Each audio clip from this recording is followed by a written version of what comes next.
first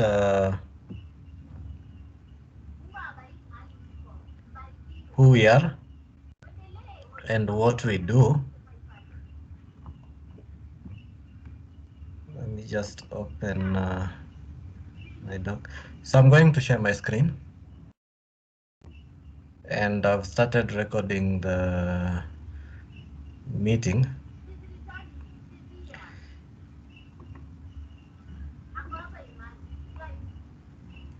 So I believe everybody's able, all of us are able to see my screen. Now, I started by introducing who we are. For those who are joining, I'm Michael from UGIM Solutions. Our website link is www.ugimsolutions.co.ke, and we keep on modifying it every now and then. This is how it looks like. So, and about us, what we do, we are just simply a software development company, but apart from software solution services, other things that we do is training.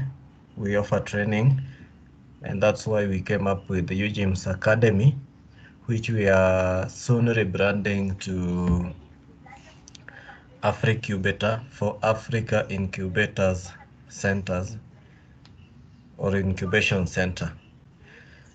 So in our academy, we train mostly on software development, both mobile applications, web applications, and standalone. Standalone are those ones which are installable.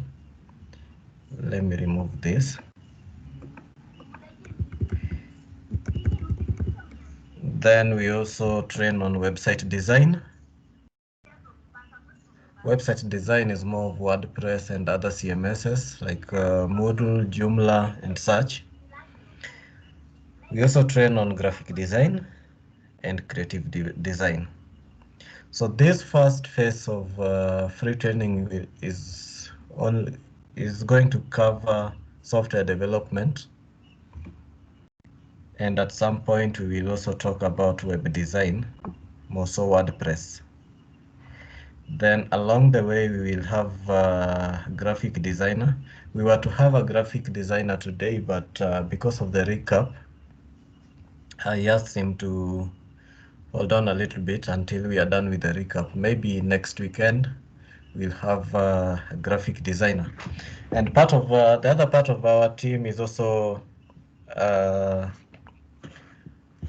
can say experts on academic work, that is online work, more so academic writing, research, and also transcription and such. So at some point along the way also you will be able to meet that part of the team. They will take you on the opportunities that are there on the online work world. So I'm going to start with the software development. From where we started on day one, I explained that a software solution has two faces. Any software solution has two faces. Even a website has two faces. There is the face that the public interacts with. There's a face that the public interacts with. So the public here means anybody who is accessing, for example, a website. Let's say there is a recruitment portal, and I'm going to train with a live one. For example, this. Let's say we have dev.kenqa.that. So we have this recruitment portal. What we are seeing here is what we are calling the public site or the client side. It is the side that any other member of the public interacts with. So like for this one, you can be able to create your profile. You can be able to create your profile, update, and submit an application, interact with it. This is what we call front end, what the public use. See. Then there is a back end. Backend can be in two types. If I click on this, for example, I'll be able to see applications that are coming, that have been submitted by the applicants from this portal here. So the moment you submit application here, on the backend side, as an admin, I'll be able to see it. So that is what we call backend. And then there's what we call backend developer. So this one is more of an admin side. Backend developers is now someone who is now developing the logics that are there for any kind of system. Then the front-end developer is someone who is concentrating on making the front-end side and making it beautiful, interactive, and such. But the back-end developer just he interacts mostly with the database and the logics. So that is the difference. So I say that for front-end, you can use so many things. There are frameworks that you can use. But for a start, we were going to use HTML, CSS, and JavaScript. Then for backend, you can choose to either use Python, Java, PHP, Ruby, JavaScript, Node.js, and there are so many, GraphQL. But for us, we will use Python and another framework called Django. You can use it with another framework called Flask. But for now, we'll I'll not talk about the backend part. Because what we covered in day 1 to day 5 was more on front end. So for you to develop a front end or a website from scratch, you mentioned that you need to have knowledge of HTML. You need to have knowledge of HTML and we need to have a knowledge of HTML, CSS, and JavaScript. A little bit of JavaScript, but HTML and CSS are a must. HTML gives you capability of writing properties or elements that run on a web page. And I'll explain what a web page is. Then CSS is used to beautify a web page. So we started by creating a project, an HTML project. And I say that to create an HTML project, for example, if you are using what? Windows, it is much easier in Windows. So if you are using Windows,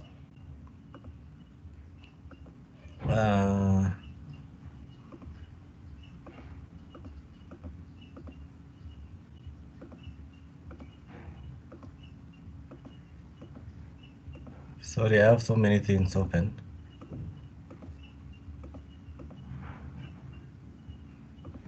Yeah, if you're using Windows, to create a project, say that you right click. For example, let's say somebody is texting, so let me see. Okay. So let's say someone has approached you that they need a website. And in this case, today I'm not going to use a CV. I want to use, for example, a church. Maybe someone can give us the name of the church. Sharon. Sharon, do you normally go to church?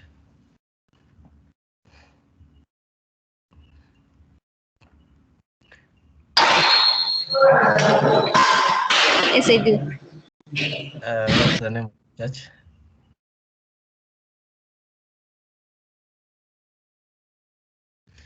Okay, so let's take any church.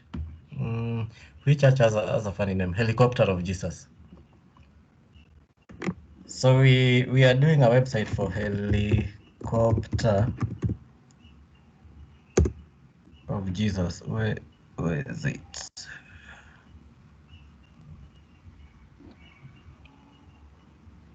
Yeah, helicopter of Jesus. There.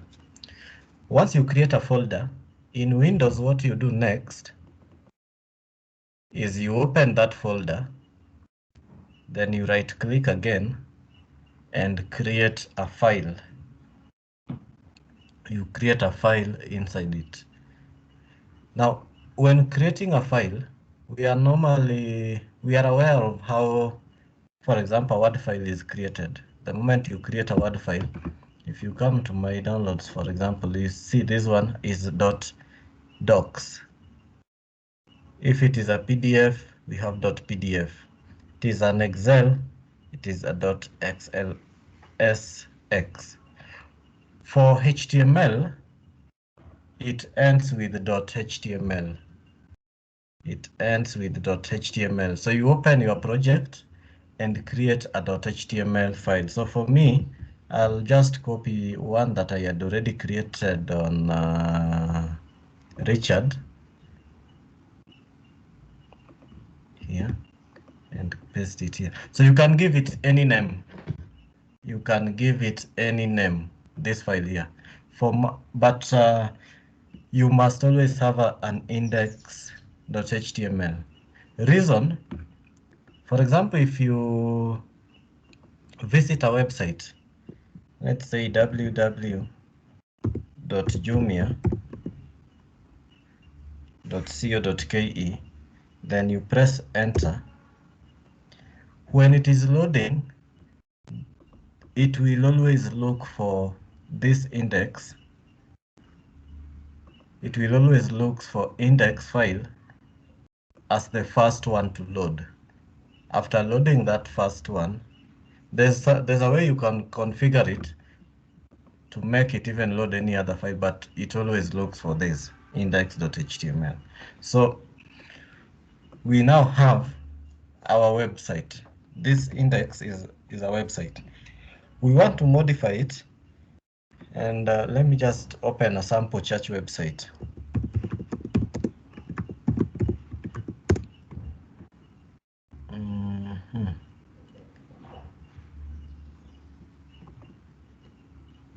Kenya, a site in Kenya, probably.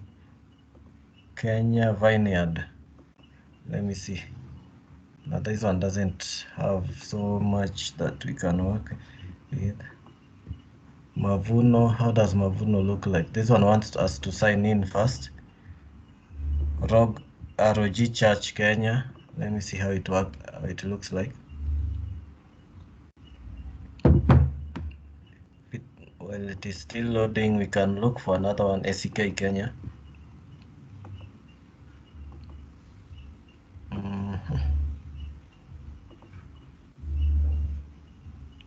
Lighthouse, Lavington.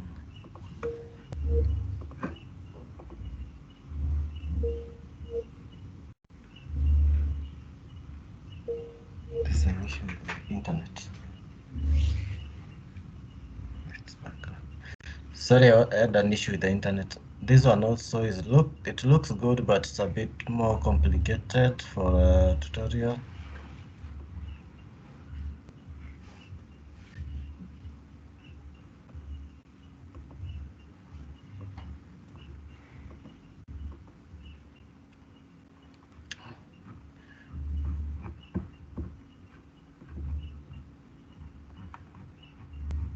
I can't get a right church website.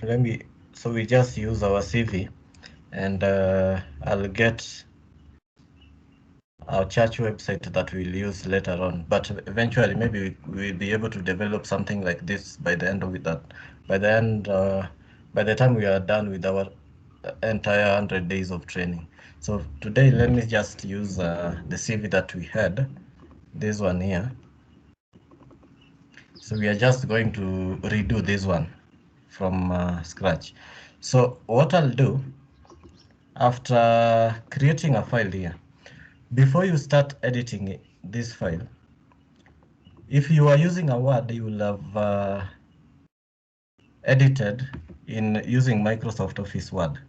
But for this one, there's what we call editors. And one editor that we normally use, or I normally use, is Sublime Text. So you need to install Sublime Text on your machine, and you need to install either Sublime Text, Visual Studio. You can use Notepad, but for HTML, I prefer Sublime Text. So I'm going to open this using Sublime Text, and then I remove everything. So for now, I have an empty HTML file. I want to run it on a browser and see what is there for us. So I come here, choose open, I choose Chrome. You can choose Chrome, Mozilla, the other one is called Edge. There's another one called the Internet Explorer, any browser. So if you open this, it is empty. It doesn't show anything, but basically what we have on the screen is already a website. The blank thing you are seeing is already a website. So we want to modify this site, this thing from scratch until we end up with this. So the first step to do, what do you do first? In your HTML file, the one that you opened, let me close these ones. The ones that you opened, you type HTML. The moment you start typing in Sublime Text, it will give you a suggestion, then you just press enter. It comes up with that. So the first line here just tells the browser that this file should be treated as an HTML file, so that it can generate a website or a web page. So basically, a website is a collection of different pages. For example, you can have, let me show you an example. For an example, this is a website. So we have the first page, the landing page, which is index.html. Then we have about us page, loading the about.html. We have services page, maybe loading services.html. We have contacts page, loading contacts.html. And maybe we have this other request for quote page. So a collection of those pages is what we are calling a website. But a web page is simply this page that is displayed when you run a particular file on a browser. So here, this one, it just specifies the document type or the file type. Then this opens the HTML. It gives us a window where we now need to start working. Heading, this is where you will define CSS, the title of the page. For example, on this one, if I come back home and hover here, it is reading barakamovers.com. barakamovers.com. And ours, this, if I hover here, it is just showing index.html. So if you want to change the title, you change it here. So let's say today we are making IDAS CV.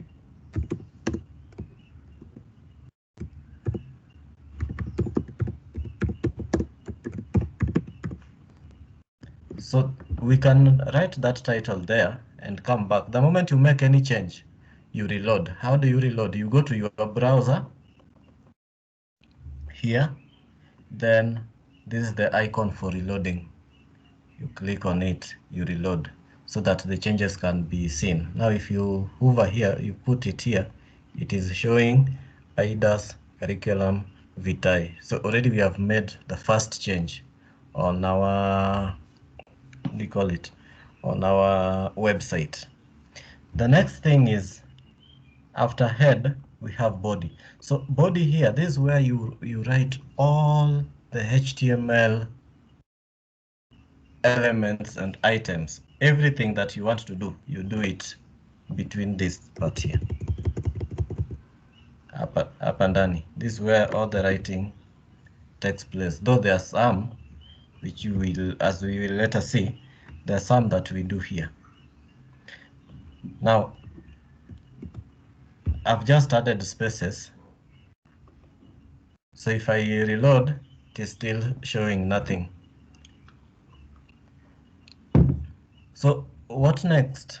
We move back to our Google Docs sheet. Then we look at what we need to cover in HTML.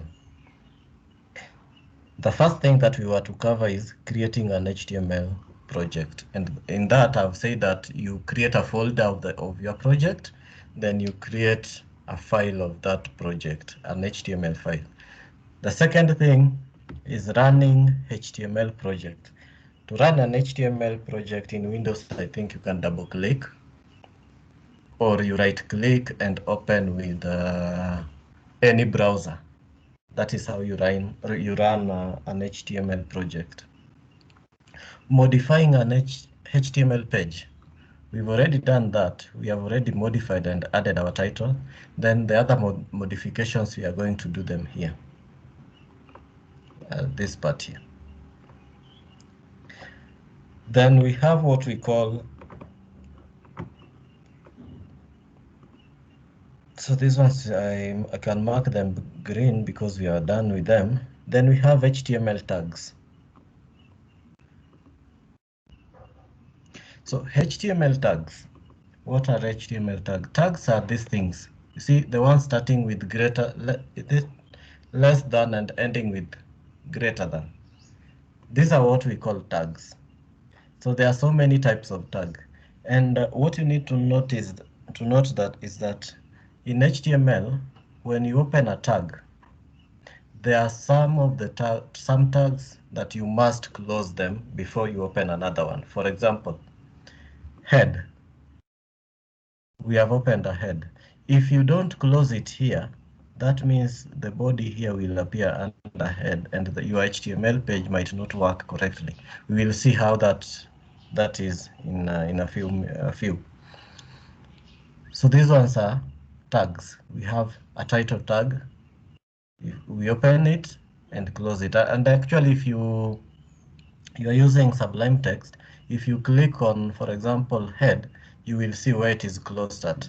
Closing, you put this sign of less than with a /, the name of the tag, then greater than. That's how you close it. So maybe if I had a tag called, let's say, John, I would have John as a tag. Then I write whatever I want to write, and after that I close it like that. Or if I had a tag of maybe paragraph, I'll type P. Paragraph is denoted by letter P. Then after that, I close it. So in between here, I can type anything. Yeah. So for now, as I said, everything that we are going to write that is appearing here, everything that is appearing here, from upper juu to down here, we are writing it here. Just a minute. Just a minute.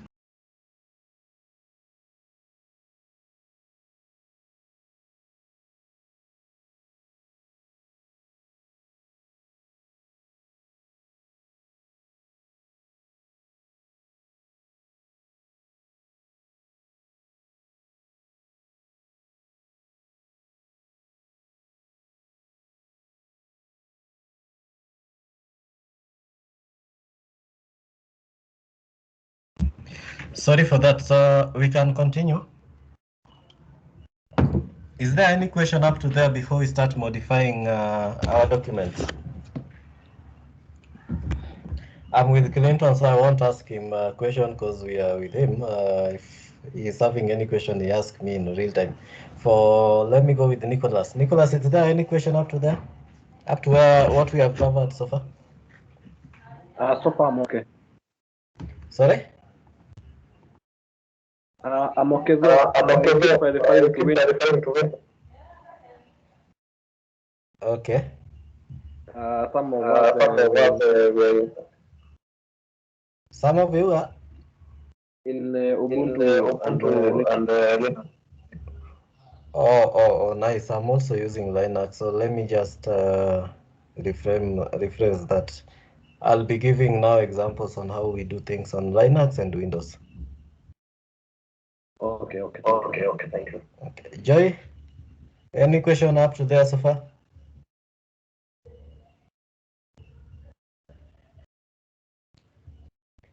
Joy. Okay, Fred. No, I don't have a question. Great. Ida. I'm okay. Sharon. I wanted to ask about the Sublime Text.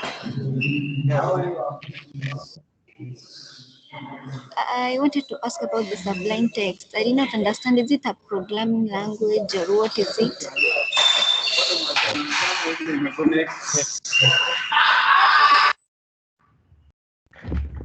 Now, Sublime Text is not a programming language. Let's say you have been given an article to type. Normally, you will type that article on a Word, for example, this. You will open something like this. You go to File. Something like this. Then you will type your article there. Now, for HTML, we can't type it. Okay, you can type it in Word, but as you see, for example, if I type type HTML, it's not giving me like the other one. So instead of using Word to type HTML commands, we are using another editor. Word is one example of an editor. Excel is also an editor. Notepad is an editor. But when you want to write HTML codes, instead of using these ones, we are using another special editor called Sublime Text. Is it a bit clear, Sharon?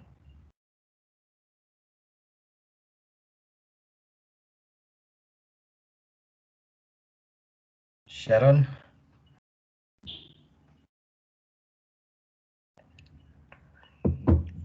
Okay, I'll assume she has disappeared. I think she's having an issue with the internet, so maybe I'll assume that she's okay.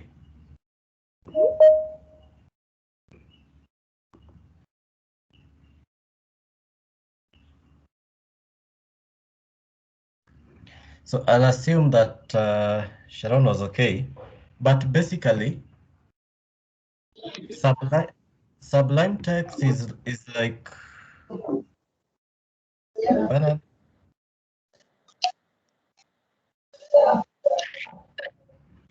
Basically, Sublime Text is like a Word document where we are typing the HTML codes.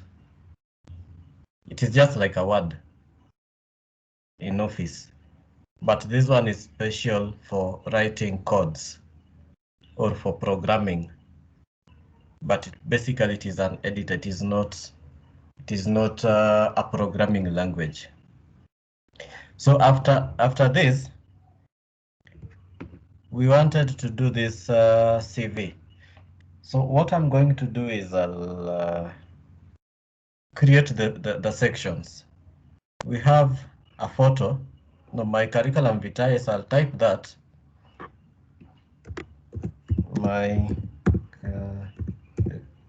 curriculum vitae.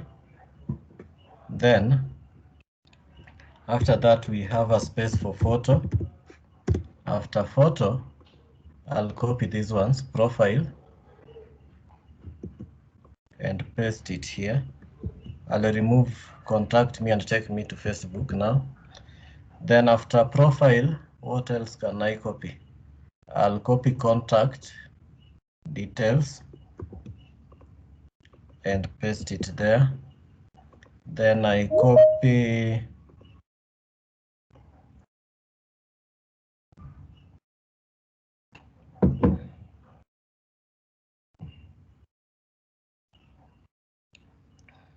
Sharon, I was asking if the clarification was okay.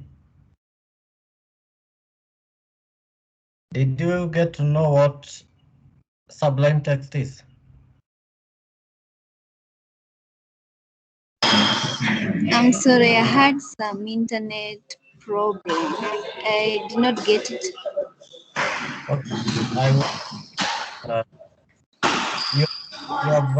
You have written an article, right? Yes. Now, when you are writing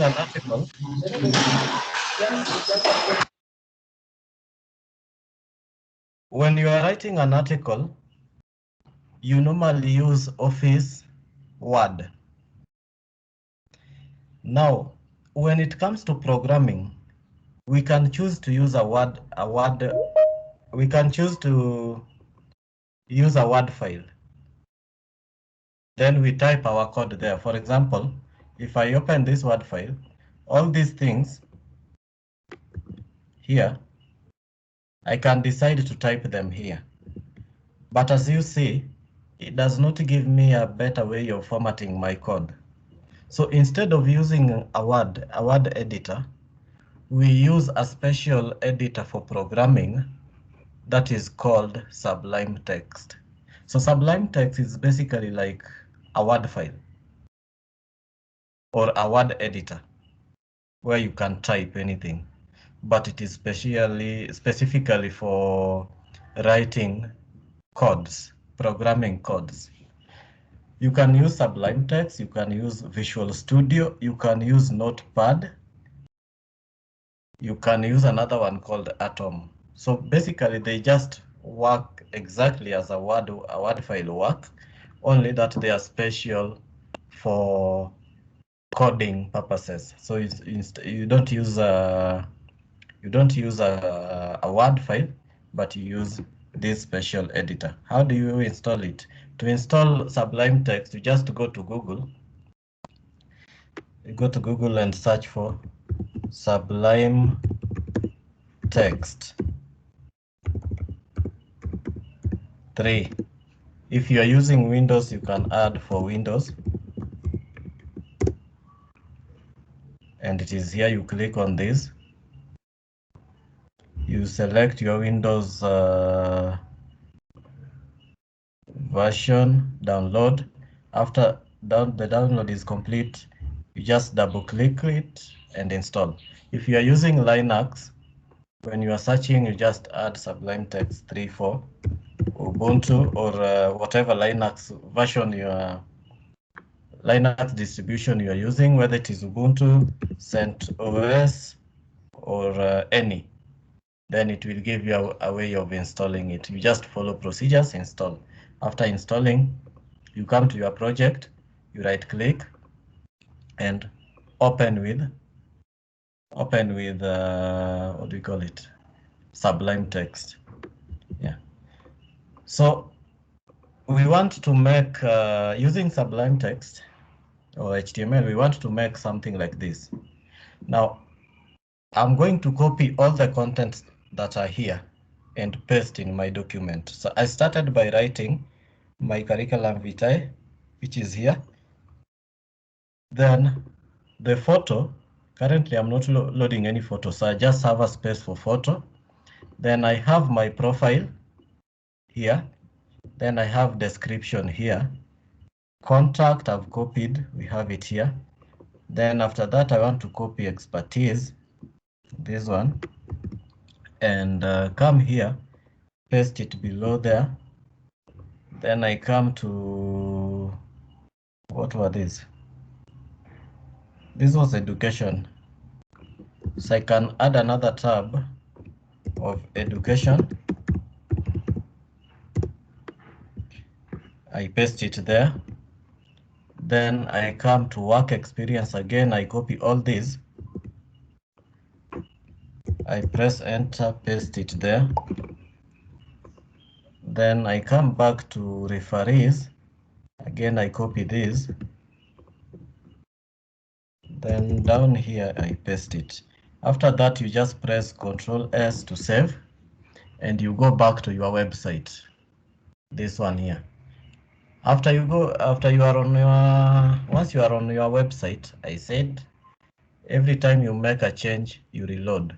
So we are going to reload. How do you reload? You press on this. Just click on it, reload. So already we have our website actually. The website is up. So if we were to just use purely HTML without even using HTML elements, this is what we have. And it's actually the same as this. Only that this one we have tried to make it a little bit beautiful, and okay, it's not so beautiful, but yeah, it's better than this. So once we have this, what next for us? We move back to our document here. So we move to, let me skip this. We have covered what tags are. For the sake of Ndanu, I saw her think on Ndanu is still. For the sake of Ndanu, I said that these tags are these things here. They open with less than, ends with greater than. Then the moment this is opening a tag, and this is closing a tag. So closing a tag, you just add / before the tag name. So if it is a tag like paragraph, for example, if you were to type paragraph, you will type paragraph or param. Let me remove this. So we have opened it. If you want to close it, you click that, then close.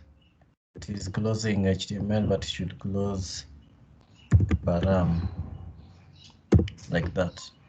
That's how you close it. So what next? We move to HTML elements.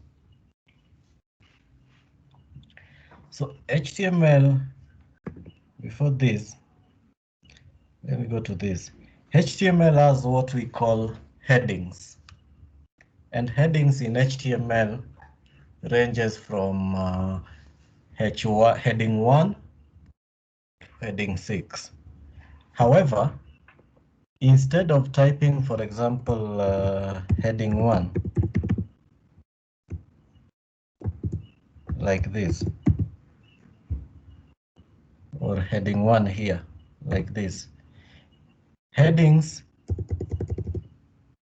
in HTML are referenced by the word H and the size, whether it is 1 or 2 or 3. It goes all the way up to 6. Heading 1 is the biggest. Heading 2 is a bit smaller than heading 1. Then we have heading 6 being the smallest. So I just want to type heading 1 to 6. We see how it looks. So as I said, there are HTML tags. So it is heading 1, then we have heading 1, we close it. So I'm just going to copy this one 6 times. I think those are enough. So the second one will be heading 2. We replace 1 and 2 with 2. The third one will be heading 3. The fourth one will be heading 4. The fifth one will be heading 6. Heading 5, yes. And the last one, heading 6. Then after that we save. Currently, if I reload this thing, there's nothing. It has just created a space. So let me see if I copy this text here, curriculum vitae, and paste it here. in between these headings. How does it appear for heading 1, heading 2, up to heading 6? You see, heading 1 is bigger, heading 2 a little bit, 3, 4, 5, 6 is smallest. So these ones are headings. So in our CV, this one, we can give it a heading. So which heading should we use?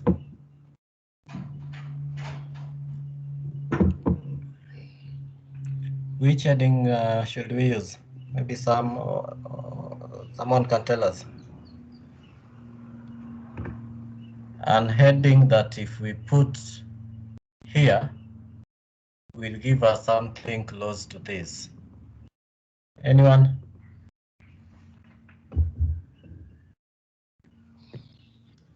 Two. Heading 2, let's see.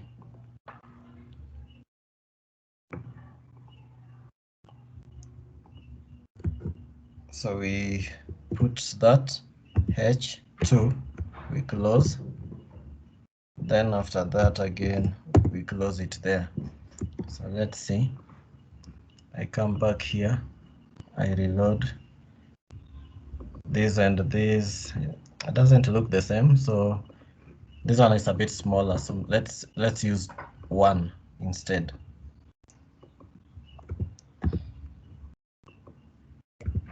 Let's use 1 instead. So if I reload,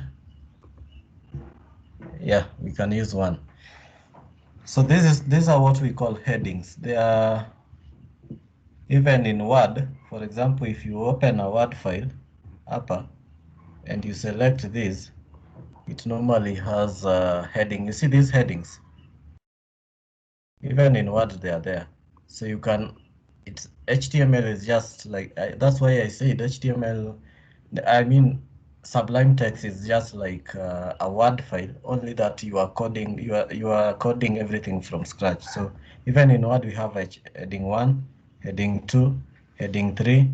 There are more options, I think, up to heading 6 there. So let me remove these ones here. At least we know what headings are. So for profile, our website now looks like this after removing those. We have my curriculum vitae, photo, everything is on the same line. Everything is on the same line. So after looking at headings, let's look at a way of making these things break. So if you have a long paragraph, a long line like this, and you want to separate them, there's one way of doing that. One, you can use what we call paragraphs, or you use what we call line breaks. For example, if you in HTML, paragraphs are written like this. For example, if I say photo is one paragraph, like that, and I save, if I come back and reload, it has created a photo on a different line from this. So let's say this one is also another paragraph, this, and our paragraph is ending here. You have to know where your paragraph is starting and where it's ending at. Yeah, so we have this profile, I am that, then it ends, it creates a space, meaning this one is also treated as a different paragraph. Now we want to separate this one now. This one to be on its own line, and this one to be on its own line without using paragraph. Another thing that you can use is where you want to break it, or where you want the first line to end at, you put what we call line break, written as BR. And it is now looking like that. Now, if you look at this from here to here is one paragraph, but within that paragraph, we have a line break. And that is why it is not creating a bigger space here. Unlike this one, which is, this is a whole paragraph, this is a whole paragraph. So it is creating a bigger space in between the paragraphs. So that is what we call a line break. Now, after this, I don't want to use paragraphs for this. I want this one to be title, a heading like this.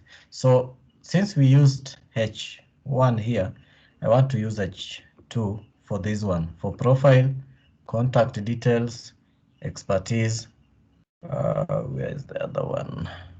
Work experience and education. So I'll say this is H1, no H2, and we close it here. So we are going to remove this.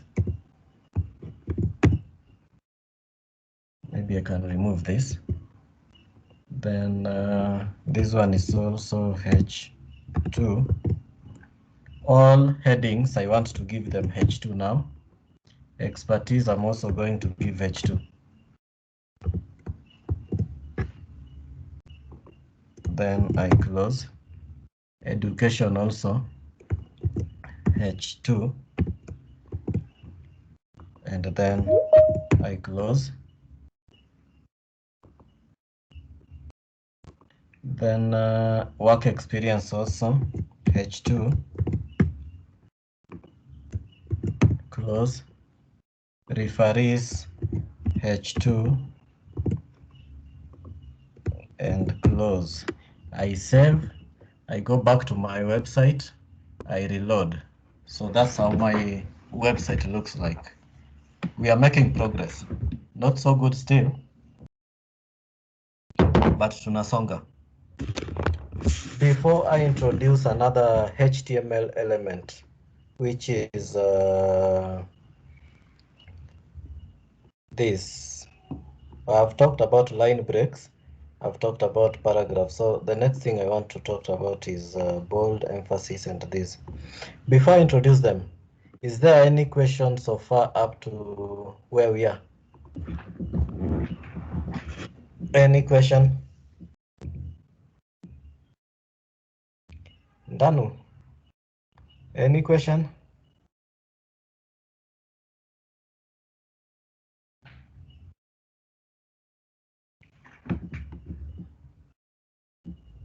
Is Danu talking? We are not getting. I don't have any question. Are you okay with what we have covered so far up to where we are? Yeah, I'm okay. Great, Joy.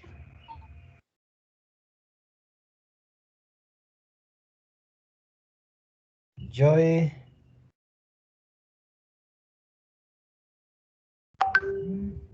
Okay.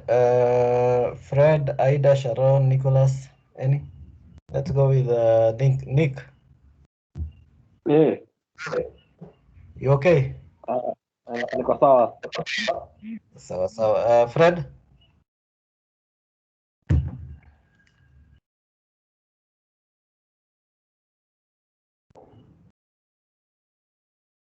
Fred? Okay. Ida? I'm okay. Sharon? I'm okay, Mike.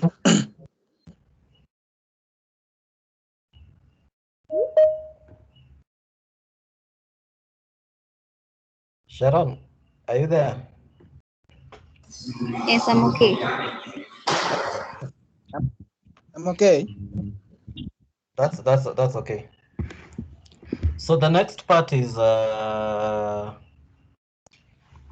bold. We all know how bold is, what bold is in Word. For example, if you come here, you want to make bold. Normally, you press Control and B.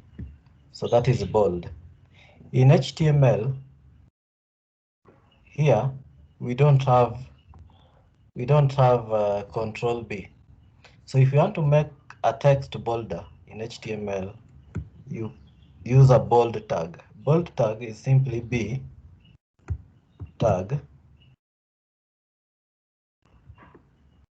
I just want to leave it at that. Then I come back and reload, everything is bold. What might be the reason? Because I've only put it here. Why is it affecting all these other ones? Fred, why is it affecting all these other ones? Yet I only want it on this. Yes?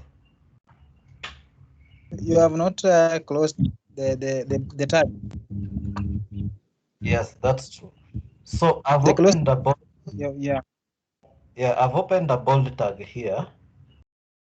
And as I said, after you are certain that you are through with using the tag you have opened, you need to close it. So we only wanted to make this text here bold. That means at the end of where the paragraph is ending at, we need to close our bold text. Then we now go back and reload. You see, it is now affecting only the correct paragraph. So that is one way of making text bold. Another thing, another way is using the word strong. So I can add strong, then I close it here. Let me close it here. Somebody's joining. Let me just admit them.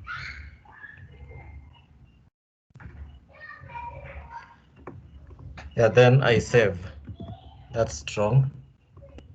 So we can either use bold or strong to make text bolder in HTML. So I'm going to remove them.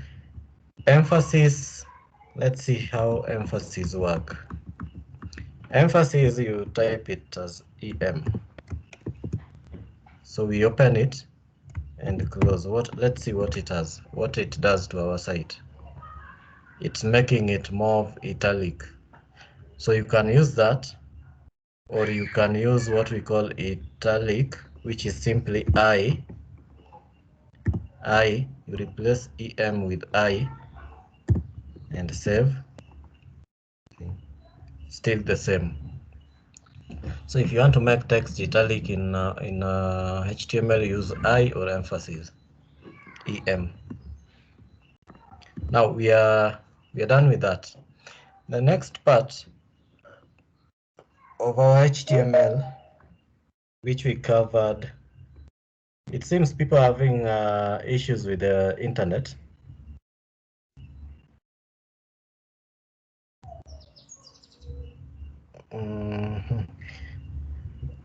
Yeah, so there's something I wanted to say that after the end of the lesson, maybe I'll give you guys a take home, and there is a prize for it. So when we meet next, you will be presenting, then we will select a winner. We'll select two winners. One will walk away with a credit of 300 shillings, number one, a telecom credit, and number two will walk away with a telecom credit of 200. So we have 500 telecom worth of airtime to be won by Monday. So after this, I'll give some simple assignment, and you guys will vote for who you will think and deserve. That's for a start. The prize will get bigger with time. So yeah. So I've said we are done with this and this. Let me mark them green. We are also done with the tags. So the next thing is lists. HTML has two types of lists. There is what we call ordered list and unordered list. In Word, if you want to list items, for example, these ones, you will select them. You come to this. If you click, for example, this, it changes numbering. This kind of numbering is what we are calling in HTML an ordered list, because it doesn't have any order, an ordered list. If we use this, we now have ordered list. So how do we use list in HTML? you come back here. Let's look at our CV. Where do we have list? We have list here on expertise, referees, and work experience. Under work experience, we have an ordered list. So we go to where we have work experience, an ordered list. How do we declare an ordered list in HTML? You start with a tag of an ordered list, UL, like that. Then each item that you want to appear with a dot beside it, we call it a list item. So you declare it by using this word here. You create a tag, list, then it is ending here. Again, this one is to list, and we are ending it here. And the third one, consultant, this is also another list, and we end it here. Now there's something I've not done, and I want you to, if you can notice it. So I come back to this and reload. We already have our list, but you are noticing that it has affected even the referees. Any possible reason why it is affecting our referees, yet we don't want referees to get affected? Any possible reason? Either Ndanu or Nicholas. Any possible reason why this list is affecting this one also? This text below it.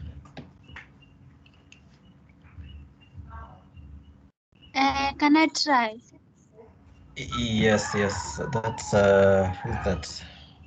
Yes. Maybe because of not close the tag H, the reference tag H2. No, there's a tag that I've not closed, but it is not H2 because H2 is closed here. There's a tag. Yes.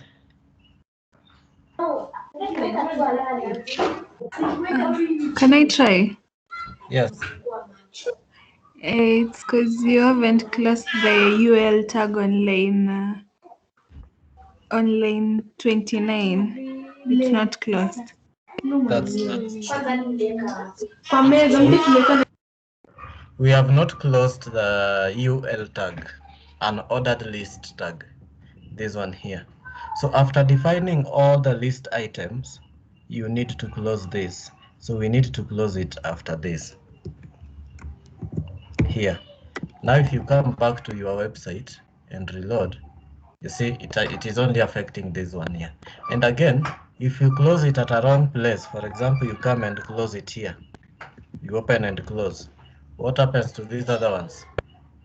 It's not affecting these ones. They appear as list, yes, but it is not under ordered or unordered, so they start at that far end. So we need to close it at the right place, meaning you declare the unordered list first, then you declare the list items. After that, you close an ordered list. If you want to use ordered list, instead of UL, you now use OL, ordered list. Then I'll say this one is our list one, and it ends out here. Then the one for Gwen Waswa list is our list 2, which ends here. So we are going to do the same with expertise again. It had ordered list. Then the first list item is CSS, which we close here. HTML, LI for list, we close it here. Python, we close it here. Then after that, we reload. Again, I've not closed one. Which one? This one here. Ordered list here. So I need to close it and reload. And now we have this. So we have this and this. But if you notice, on this one, these ones are bold and they are on different lines from the description. So we can make them bold. For example, we start with it's on work experience. So which tag do we use to make text bold?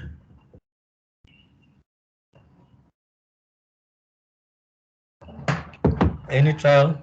Which tag do we use to make text bold? Strong.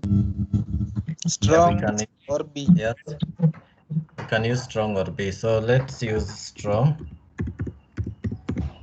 I like using strong because it makes you feel like you are a real programmer. Then we break it there. This one also we say strong. We close it. We break. Then the last one, let me use bold. B for bold. Again, I close my B. Then I break the line. After that, I save. Come back here and reload. Yeah, so we already get this. We have this here, but something is still remaining. This, again, it's on one line. We need to break them. So for this one, we can just use a line break. After every comma, we put a BR, like that, like that. We copy paste like that. The last one you don't put. Then we do the same with the second guy. On the last one, you don't put it, reload. So we already have our referees, work experience, expertise, education, contact details.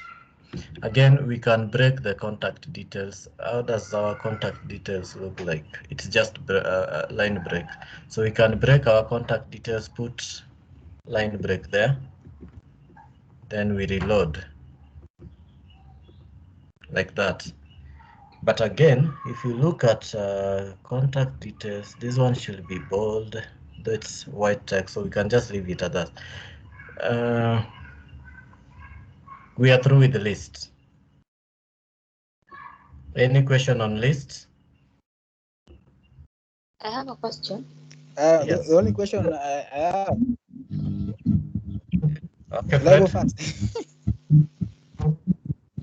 Okay. What about if you don't specify an order list or an ordered list? You just start list, then you close the tag. What will be the result? It will take an ordered list. It will take an ordered list. Okay. For example, let me on referees, let me remove ordered list here. And actually, I didn't close it. We are lucky we didn't have any text down there. So if I remove a specification of whether it's an ordered list or ordered list in referees, then I come back here and reload. You see it is automatically picking ordered list, but it's only affecting one item. It's not even affecting these ones. So these ones are not appearing as part of the list. That's why it's important. Always specify whether it is an ordered list or ordered list. Ida, you had a question?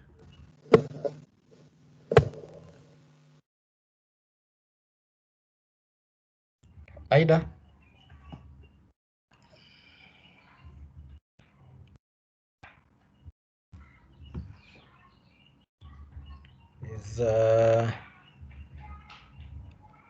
Is Ida talking?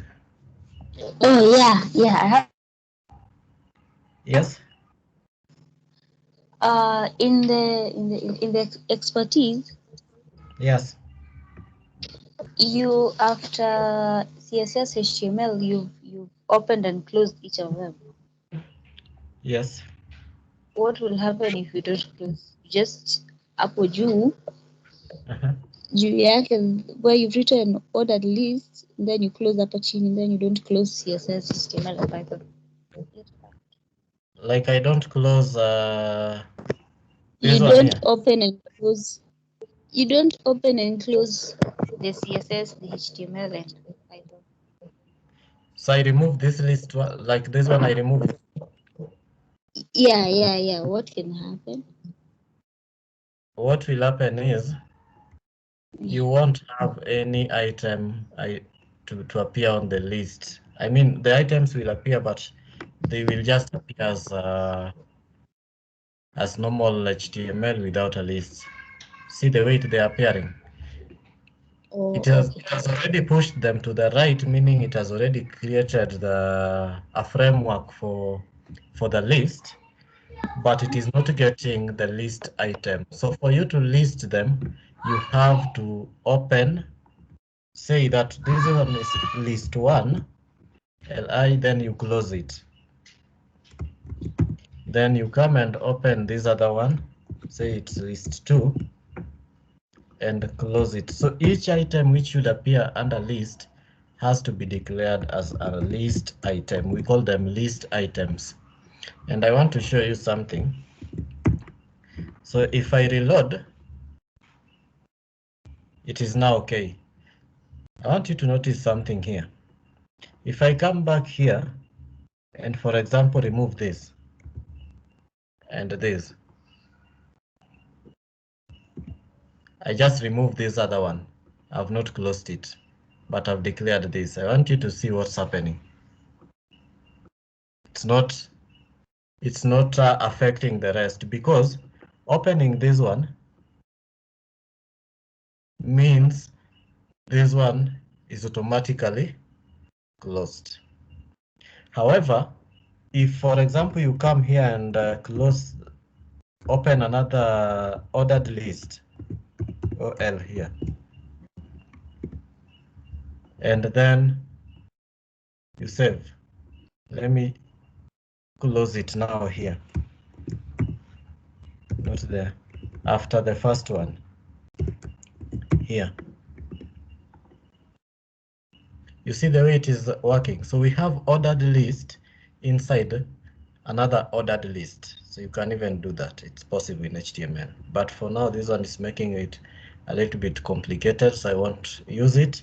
We just use a simple one of this to have this. So I guess there are no more questions on list. The next part is tables.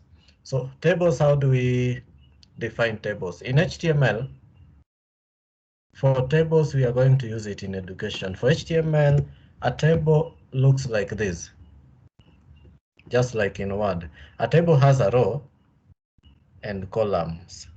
Columns ni hizi zenye zinaenda from up to bottom, up to bottom, up to bottom.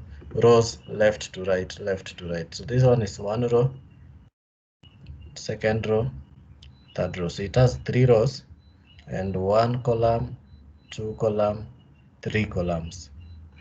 So in HTML, if you want to define a table, we start by opening a tag of table.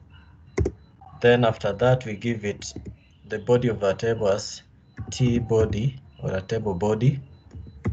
We close and close this. Now inside this table body, we define a row, table row. So instead of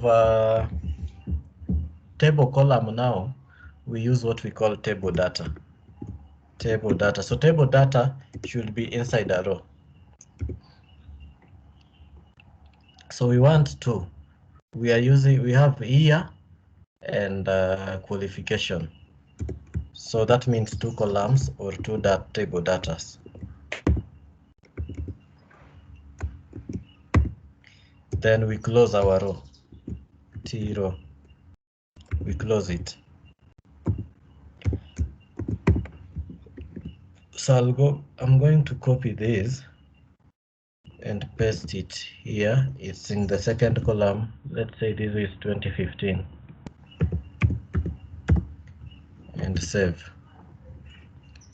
You won't notice much change unless, yeah, it looks like this, but it's on another line.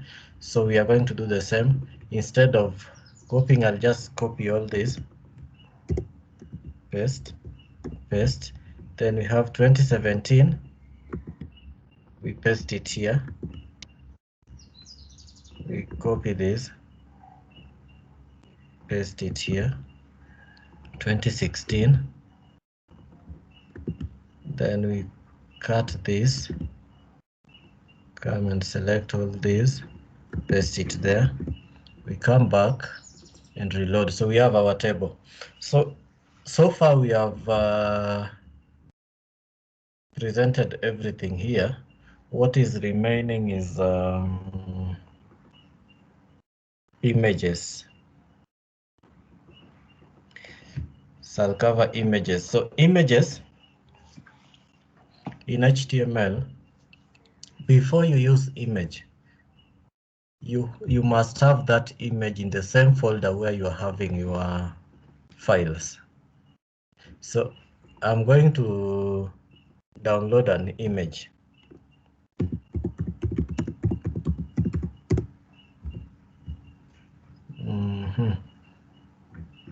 A girl's image. No, let's look for African girl.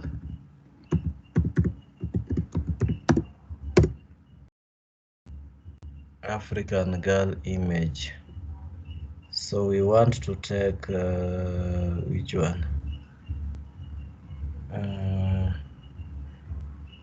Let's pick this and save. So I'm going to save it on the same folder on our desktop. It was a helicopter inside there. Now we have our image. So in HTML, how you display image, for example, you come to where we had our photo here. So we are going to remove the word photo. It was what we call a placeholder in HTML. So to display image, you start with open a tag. Then you type image, img.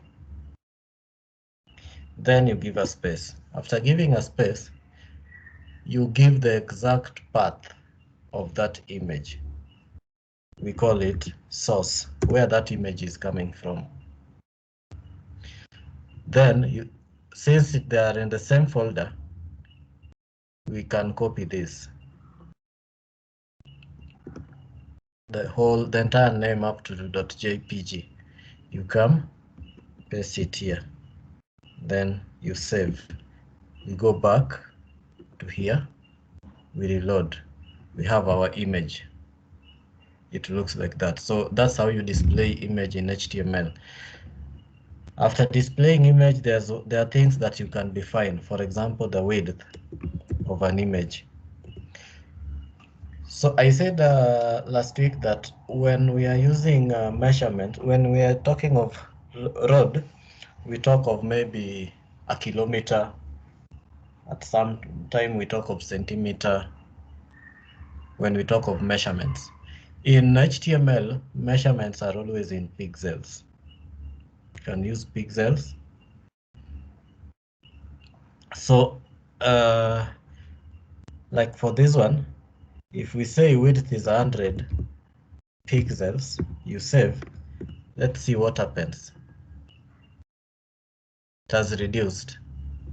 So 100 is too small. We can say 200 pixels and save, reload. We also want to reduce height. So you can specify height and width of also 200 pixels. So we want to make it appear as a square like that. So that's our image. We have an image of 200 and 200 and 200 pixels. That is width and height, 200 by 200. So up to there, after that, there's one more item remaining, which is HTML links. So we have covered this.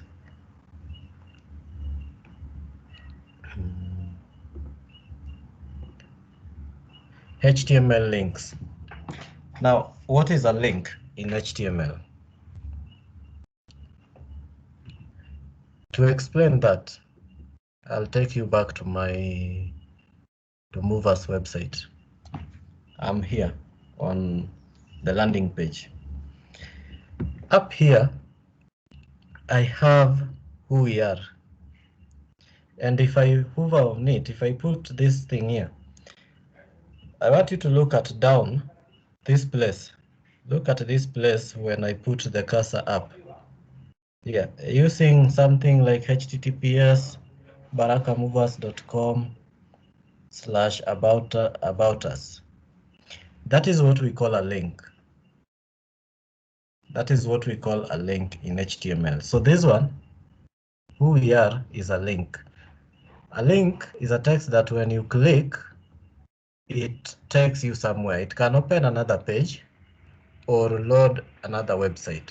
For example, here, just below my profile, let me remove EM. Just below profile, I want to put a link that when I click, it takes me to Facebook direct.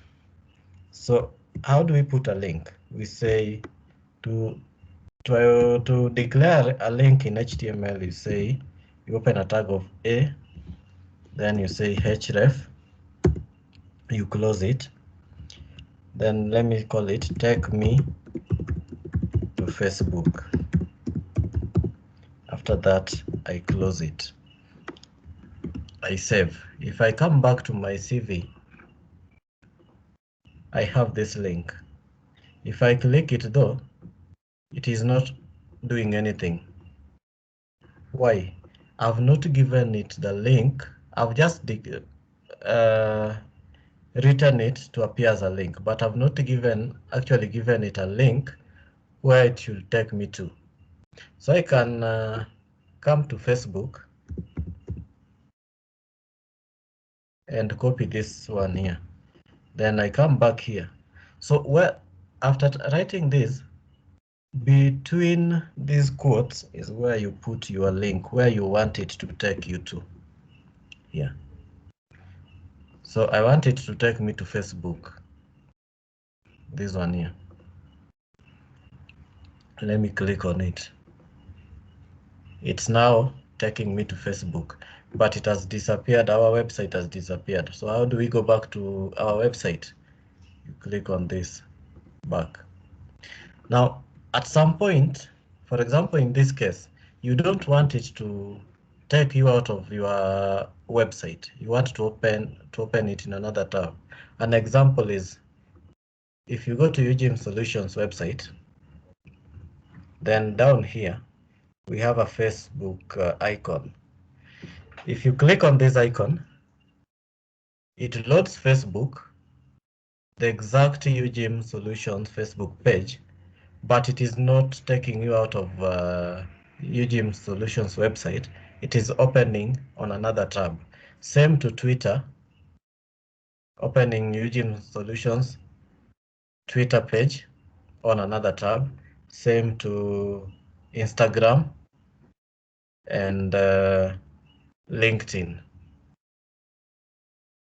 So what can we do to make this link behave in a way that if we click on it, it takes us to Facebook, but does not take, remove our website from, take the visibility of our website. So what you do is you declare what we call an attribute called tag, then you give it an underscore blank. You type that, then you come back to your website. After saving, you reload. Now if I click on this, see it is opening Facebook on another page. So that is how you work with links in HTML. That is how we work with links in HTML. I think we are through with HTML up to that point. We are through with HTML up to that point. Then the remaining part is forms. and forms I'll cover after covering CSS. Any questions so far up to where we are? Any question?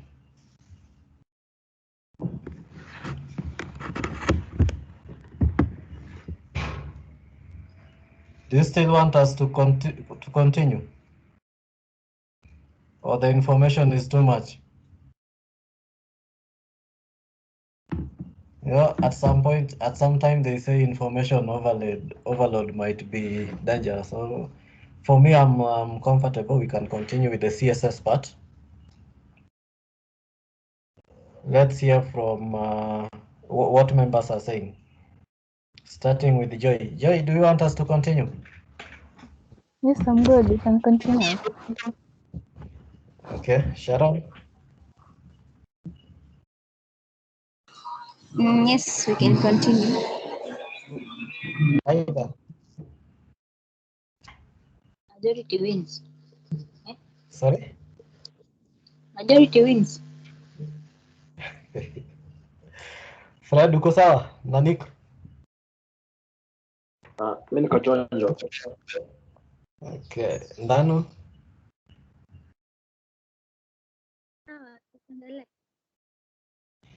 Okay, for Clinton, yeah, an option lazima continue.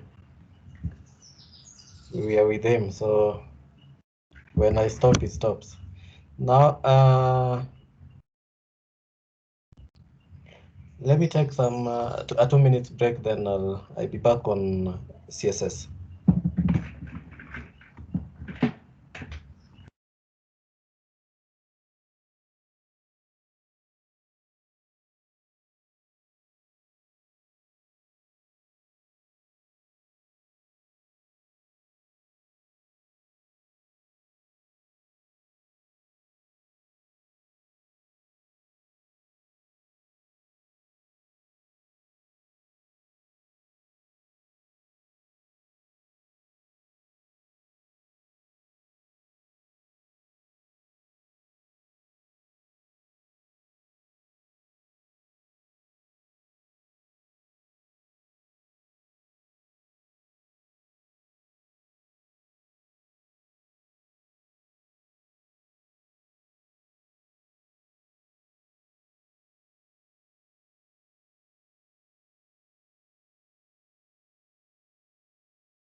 Okay, I'm back.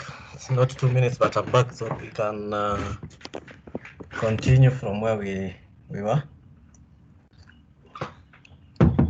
Now, so far we have this, not this, we have this, and we want to beautify it to make it look like this. To do a site that looks like this, you need another component called CSS, Cascading Style Sheet. So we need a CSS. So CSS is basically like, let's say you have prepared tea. You want to make it taste sweeter. Maybe you add some flavored tea leaves.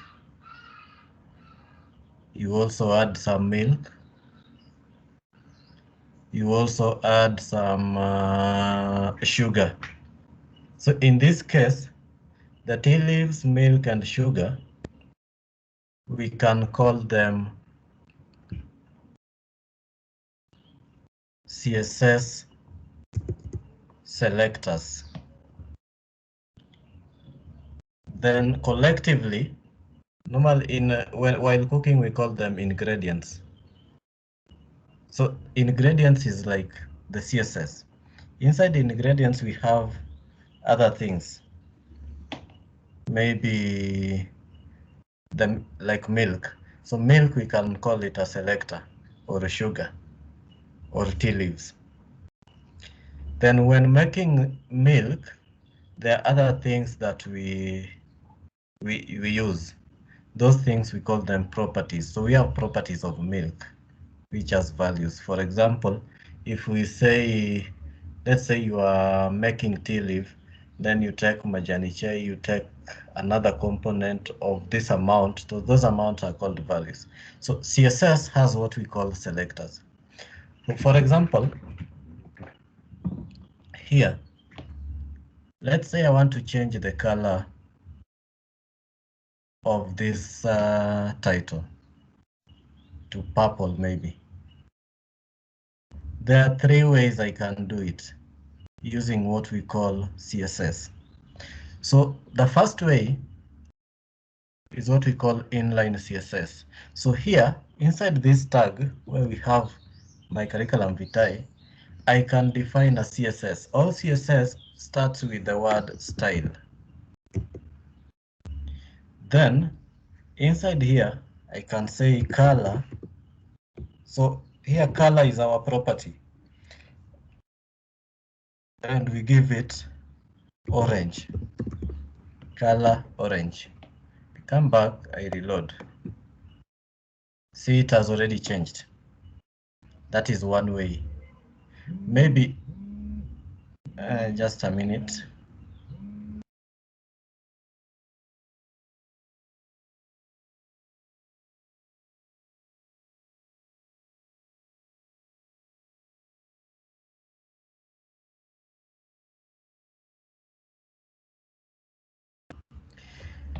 Then after that, we have already changed the color. Maybe we want to make it underline. We close that. We say font.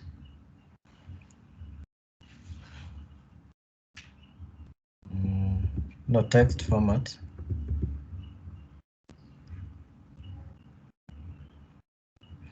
Text decoration. Underline. We save, it underlines. Now you can imagine a situation where we have copied this text, the same text, more than once. Then we have pasted it here, maybe even here. Then we reload. All these get affected, these ones, all of them. Now imagine a situation where you want to change this color from orange to green. Then in a normal website, in a normal HTML page, you will not have file kidogo hivi. For example, let me just open one for you. One of the projects can this one. Where application? Let me say application. This a sample HTML. This one is not even long. There are longer ones. So imagine a situation where you have this text in all of these, all the titles that will appear on this page, and you want to change the color from orange to green. It might take even 1 hour just trying to identify where the title is or where the color is. A best way to minimize that, you define CSS at the header here. So as I said that CSS, to define it, you start with style. And the moment you press enter, it brings that. Then you define what we call a selector. So selectors are in two ways. There's what we call an ID selector and a class selector.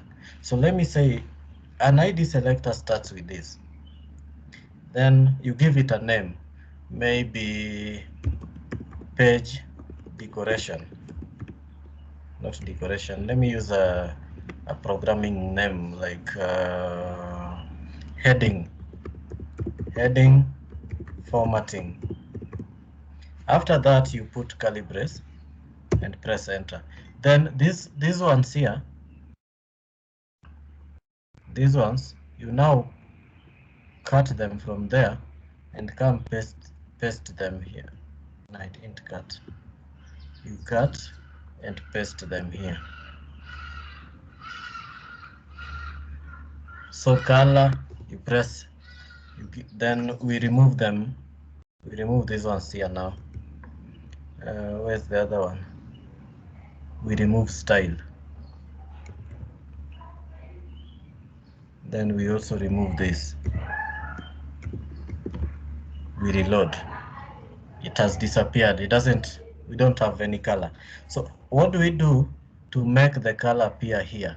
It's simple. You just add, because this one, the heading formatting, we have specified as heading formatting, we have specified as an ID. So here, you add ID, put a quote, then you copy this, you paste it here. Again, you can do the same with this. You just specify ID, you paste it here. Again, you can do the same with this, ID, paste it there. Now, ID, put a quote, equal sign, quote, paste that. If I come back and reload, it does that. Now, if I want to change the colors from orange to green to purple maybe, instead of going through all the headings doing the change, I just come here and change this one color to purple, like that. Then I come back and reload. Everything changes to purple. If you want to change it to red, you just change this one to red, like that. Now, if you want, that is when you are using heading. You can also, ID. You can also choose, instead of ID, you use a class selector, CSS selector, we call it class. So instead of hash, you put this. Then let's say this one is now pink. Then instead of ID on this, you change it to class, all of them.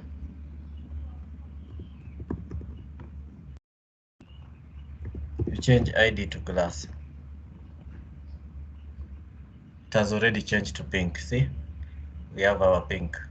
Or maybe we want to change it to, let's say for class we don't have underline, and the color is indigo. I don't know whether it is a color like that. Yeah, so we have indigo. It looks like purple, no underline. So that is how CSS defined. So CSS defines, there are so many attributes in CSS that you can use these things. So if you want to use them, you don't have to cram all of them. There are so many ways zijua zote. For example, if you want to underline text, now the command to use, you just go to Google and search for CSS code to underline text. Then you click on this or any, then you copy this. You can copy this, you come and paste it here. If you wanted to make underline, overline, copy this, you come, press enter, paste it there, and see how you come back, see how it reacts. See, this is overline, this is underline. So if you remove overline,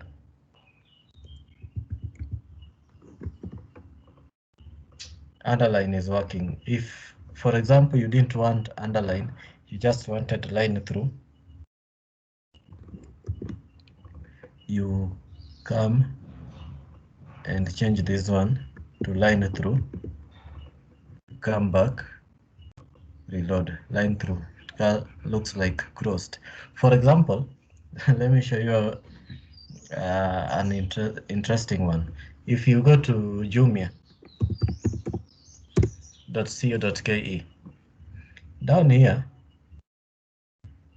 watakudanganya hapa, price has changed from 20,000 to 15,000, while the exact price is always 15,000. So what they do, wanakuja wanaandika price, alafu they specify line through, then the exact price inabaki hivyo. So wewe ukiangalia unaona yenyewe price imechange, but basically they are just playing with the code. Prices never change. So that's how the areas where you can use search. Now, at some point, I want to show you an example of a CSS file. In the same project, let me open static. You see all these things, all these ones, folders, they have CSS files, which maybe I defined at somehow. So if, for example, I click on this, click on CSS, I have all these. Let me open this. And you see, we have all these things. So imagine this, all these things you can copy and paste here. And as you can see, if you look at just this one folder, I have how many of them? 1, 2, 3, 4, 5, 6, 7. So imagine if I was to have all of them in this file. This file would have been so long, to an extent that you will be unable to edit it. So there's a better way of dealing with the CSS. How do we do that?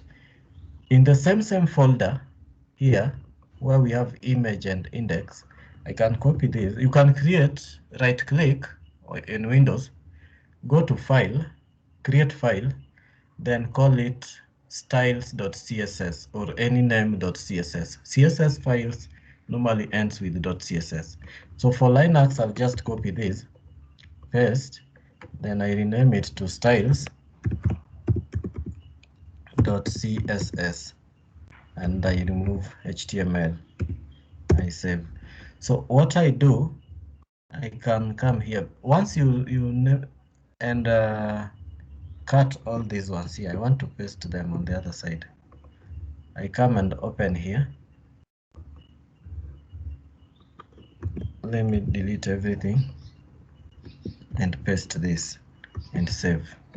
Now, if I reload my website here, there is no CSS, but we have defined CSS here. They're here.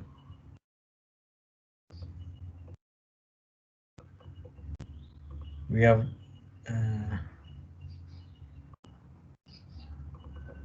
have defined CSS here, but we can't use it because this file is not aware that some CSS are sitting somewhere in a certain file. So how do we use this file CSS defined here on this file? You come to your header and type this. So you start, I said it starts with style, press enter, then you add another tag here, href. Remember href, we said is a link, href, so you give it a href of that. Since they are on the same folder, you say styles.css. So this means from our index.html, we are accessing the styles.css. And if I save and reload, I'm still not getting my CSS for one reason. If you are defining CSS in a CSS file, you don't need to wrap it like this. You have to remove these ones, so it just remain like this, and then you reload. It's still not showing. Style HTTPS CSS styles.css. Let me see this.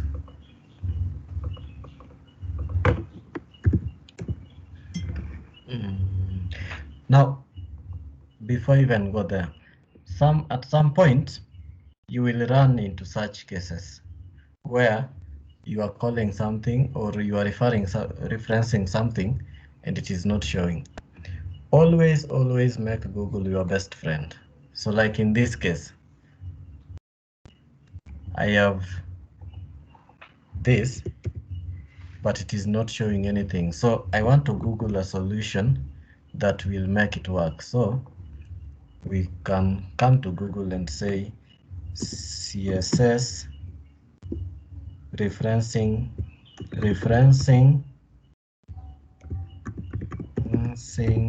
CSS in HTML. You press that, then you click on this. You scroll down, we come here. So it's giving us link rel sheet, so we need to use this.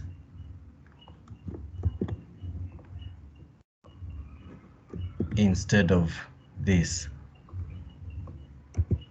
So we remove that, we use this. Then let me close this. That we come to our site. I go to see, it is now working. So that is how you program. In programming, you don't need to know all these things. You just need to know what you want to do, and you use Google to help you do it. So that is CSS up to there. Now, you can imagine we have written just these ones, the color and this, just to change how this part looks like. In a situation where we want to do a website like this, like Baraka, this one here, there are so many CSS codes that we will have to write. Luckily, there is another framework called Bootstrap, which has already it has already some ready to use CSS that we can use directly without defining ours. So there's what we call Bootstrap, which has so much CSS that has already been defined, and we can use them without necessarily modifying ours. Any question up to where we are before we move on? Any question? Again, we start from the top. Joy? I'm okay. Okay, Sharon? Can you spell the bootstrap thing? Cannot understand it. Okay, that one we'll look at it, don't worry. Ida?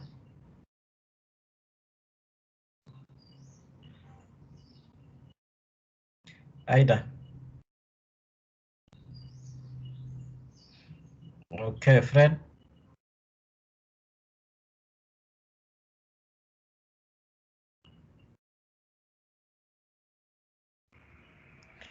Okay. And Dano?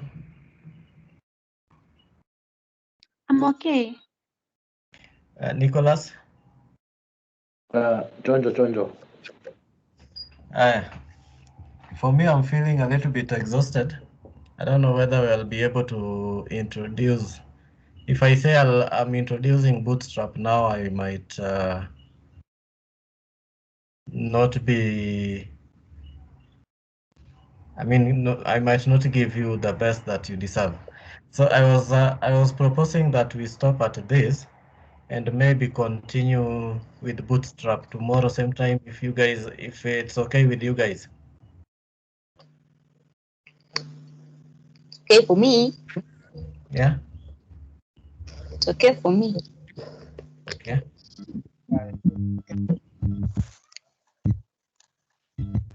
Joy? Yeah, it's okay for me too. Okay, Fred?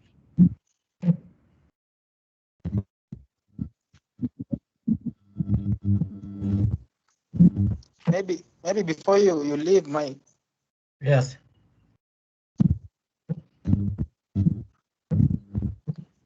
What happens if like you want to load the image and it doesn't load? Sorry? Like you source and when you put the source and you refresh the page, it doesn't load. Yes. Or if it doesn't load,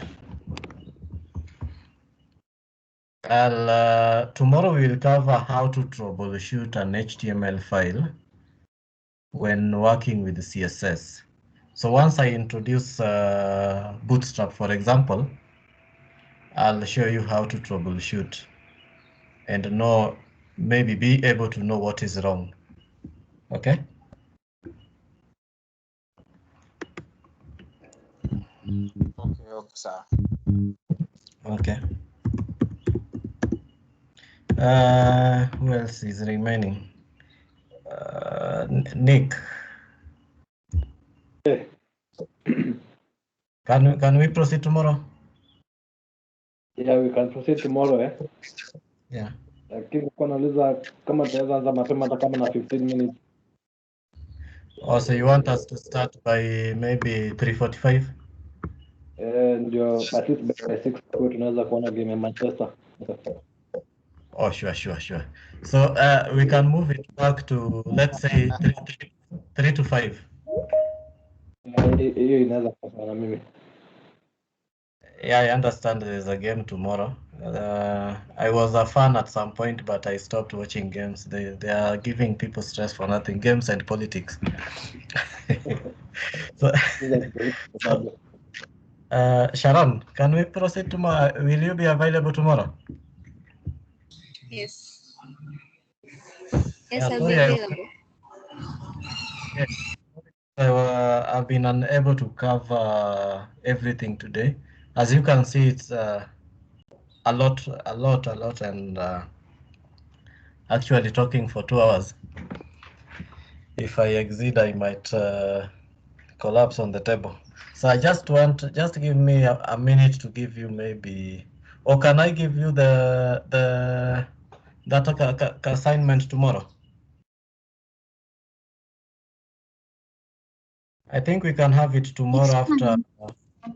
Yeah, we can have it tomorrow after the session, right?